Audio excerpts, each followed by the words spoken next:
Hoy nos encontramos con una fiesta, al comenzar el Adviento, siempre junto en los últimos días del tiempo ordinario. Los primeros del Adviento siempre nos encontramos el 30 de noviembre con este gran apóstol, San Andrés. Es el hermano de Pedro, el hermano del primer papa. Y llama la atención porque es el primero que Jesús llamó. Por eso se le llama el protóclito, el primer llamado. Y el Señor lo llamó junto a otro grupo de jóvenes que eran discípulos de San Juan Bautista, jóvenes inquietos que estaban no solamente dedicados a su trabajo, a la barca, eran recios trabajadores, pero ante todo estaban con la mirada puesta en el Señor, como nos ha dicho este domingo el Evangelio, ¿no? Levanten la cabeza, porque aquí lo importante no es lo que hacemos de tejas para abajo, sino que nuestra actividad, nuestro trabajo, nuestro pensamiento, nuestros amores, todos están encauzados hacia la eternidad. San Andrés no se limitaba a trabajar arduo con su familia, sino que quería que el mundo fuese transformado y sabía muy bien que eso no podía ser si no se cumplían las promesas del Señor. Durante siglos el Señor había estado prometiendo al pueblo de Israel la llegada del Mesías y Andrés era uno de estos pocos que realmente lo esperaban. Y todo eso es porque supieron elegir un maestro. En esta vida tenemos que saber escoger a quién seguir y necesitamos y hemos de pedir al Señor maestros, que no tienen por qué ser siempre sacerdotes, también laicos. Juan Bautista lo era, pero un hombre lleno de Dios, un hombre que sabía enardecer a los jóvenes, un hombre que sabía apuntar hacia el norte, que es el cielo.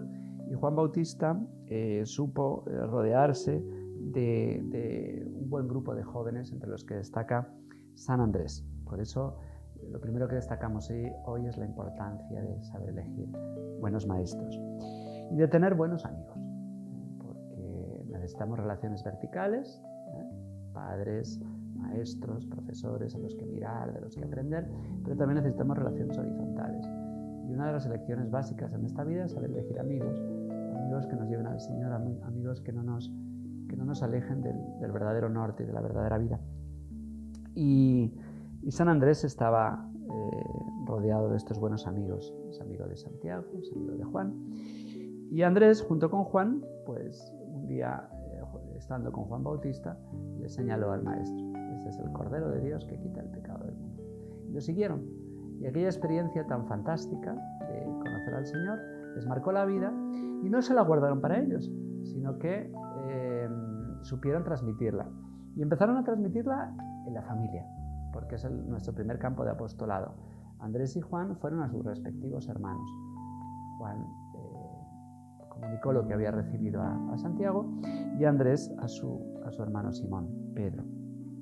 Por eso aquí nos encontramos con buenos maestros, con el apostolado en familia y con buenos amigos. Son tres ámbitos muy importantes con los que rodearnos para no dar malos pasos en nuestra vida. Y esto puede ocurrir en cualquier lugar.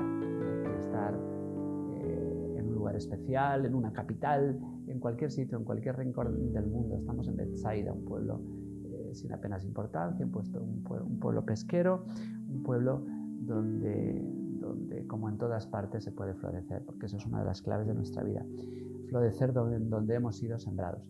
Y estos jóvenes saben florecer, saben esperar, saben que en cualquier lugar del mundo uno se puede encontrar con el Señor y uno puede estar sorprendido con Él.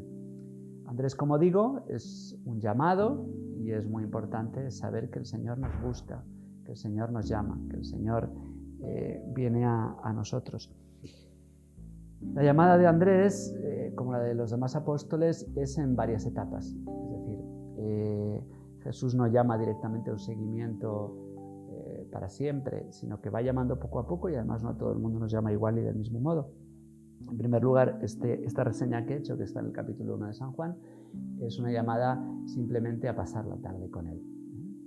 Fueron, vieron dónde vivía y se quedaron con él ese día, hasta las 4 de la tarde. Luego llaman a los demás, comunicándoles lo que habían vivido. Y entonces hay una segunda llamada que ocurre después de la pesca milagrosa, que es una llamada a una especial compañía. Y por último está la llamada definitiva, a formar parte del colegio apostólico, a formar parte del el grupo que va a seguir al Señor ya para siempre. No es una compañía de una amistad, sino que ya es un discipulado que hoy se asemejaría pues, al que entra en el seminario, al que toma una decisión para siempre con el Señor. San Andrés nos enseña, como todos los santos, a ordenar nuestros amores, porque en nuestra vida hay muchos amores. Está el amor a la familia, está el amor a los amigos, está el amor al trabajo, está el amor al dinero, que puede ser ilícito, pero lo importante es saberlos ordenar, saber poner a Jesucristo en el primer lugar y después ir poniendo cada uno de estos amores según el Señor nos lo pide. El casado ha de amar primero a su esposa, incluso antes que a los hijos, porque los hijos hay que amarlos mucho y darles mucho y dedicarles mucho tiempo, pero los hijos van a volar. Una de las claves de nuestra vida es saber ordenar los amores. Y cuando Cristo está en el primer lugar, no en un lugar importante, sino en el primer lugar, todo lo demás se va ordenando y entonces no hay en nuestra vida lugar a tensiones y a dificultades. De San Andrés, el Evangelio no destaca muchas cosas. Es el que presenta en la multiplicación de los panes, que nos aparecerá mañana en una de ellas. Pues en una de estas apariciones, en una de estas multiplicaciones, Andrés es el encargado de presentar a Jesús a un niño. Aquí hay uno que tiene 5 panes y 2 peces. Y otro elemento importante de la vida de San Andrés en el Evangelio es que cuando los griegos son extranjeros, son los que hablan griego, que eran despreciados por los judíos, le piden al Señor, estamos al final de su vida, le piden a Felipe ver a Jesús, queremos ver a Jesús. Felipe, que sabemos por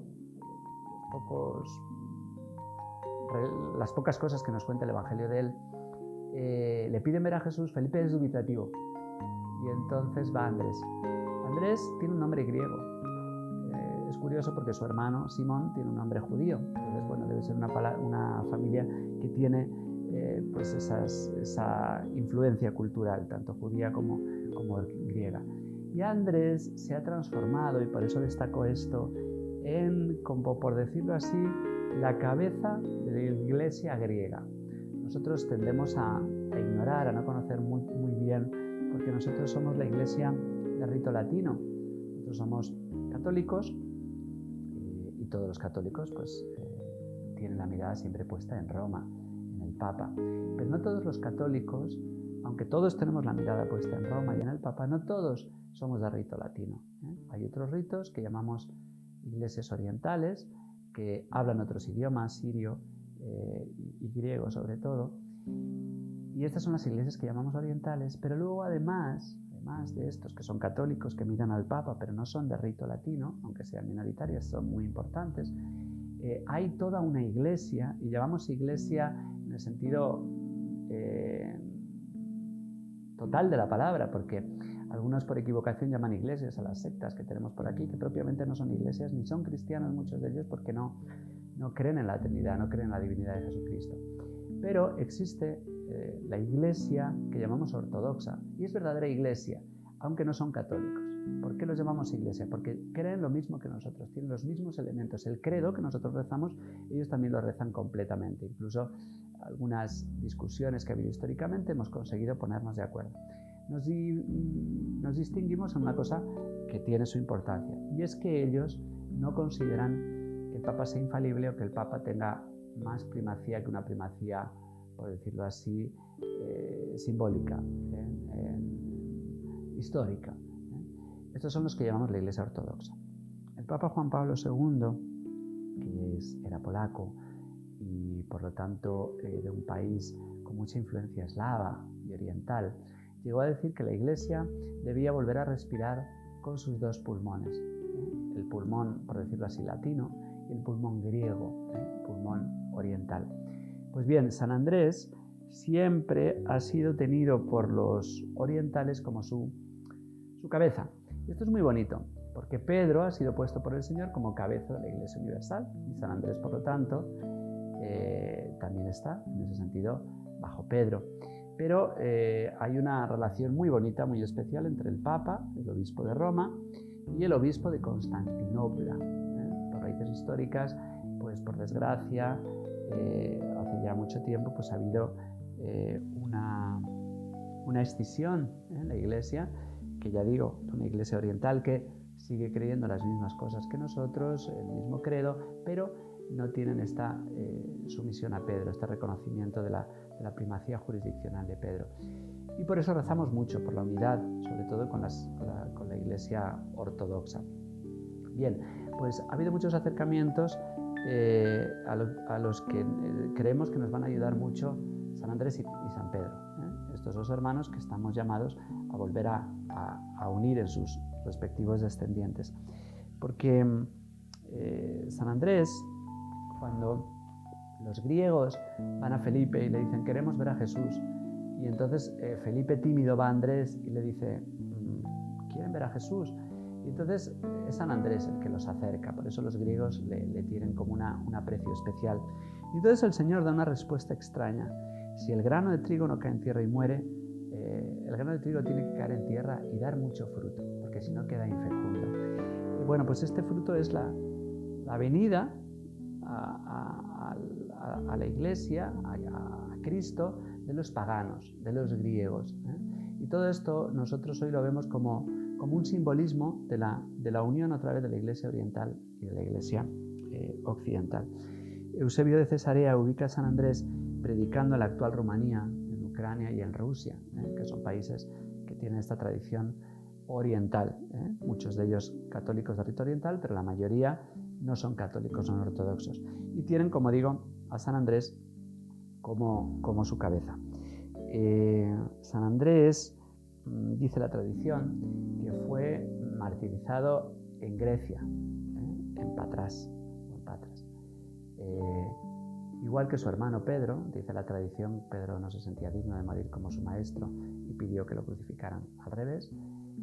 San Andrés tampoco se sentía digno de morir como su maestro y fue crucificado, pero en una cruz en forma de aspa. Por eso, si miramos en el arte, veremos siempre cruces en forma de X. Cuando veamos una X, esa es la cruz de San Andrés, que luego ha quedado plasmada en muchísimas banderas. La bandera de Escocia, que forma parte de la Union Jack, de la bandera de Gran Bretaña. Todas estas, la mayoría de las banderas que tienen una aspa son naciones o lugares devotos de San Andrés.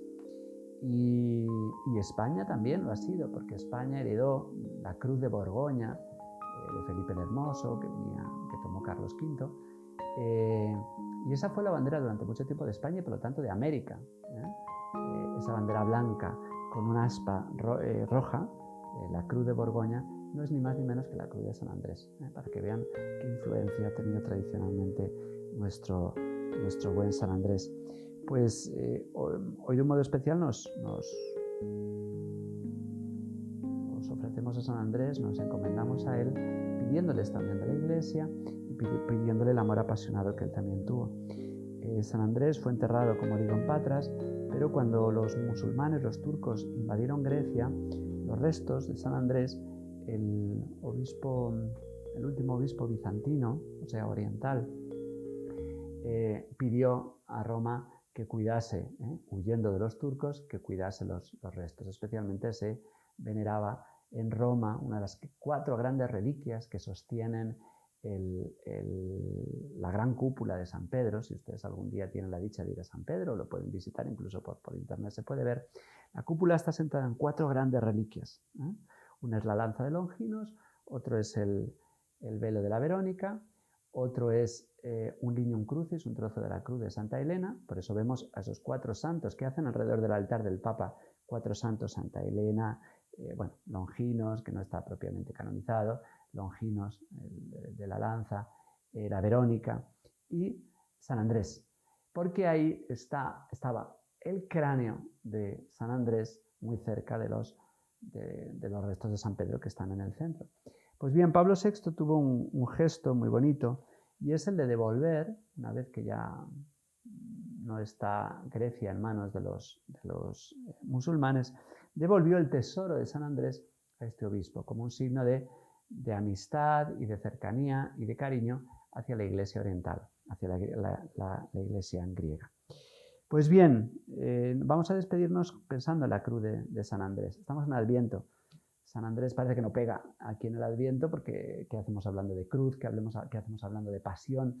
Bueno, pues la cruz siempre planea a lo largo de toda nuestra vida. Y también en el Adviento y también en la Navidad. No olvidemos que la cruz persigue a Cristo desde que Él nace, niño en Belén. La soledad y el desprecio, la persecución de Herodes. La cruz planea sobre la cuna. Aquí no lo ven ustedes, pero tengo la imagen del niño Dios y tengo puesta la cruz en su cuna y la corona de espinas que le va a acompañar siempre. Pues en Adviento tenemos la cruz que planea sobre nuestras vidas. No hay vida sin cruz en nuestra vida y no nos tenemos que asustar por el sufrimiento. Lo que nos tiene que asustar es sufrir sin Cristo.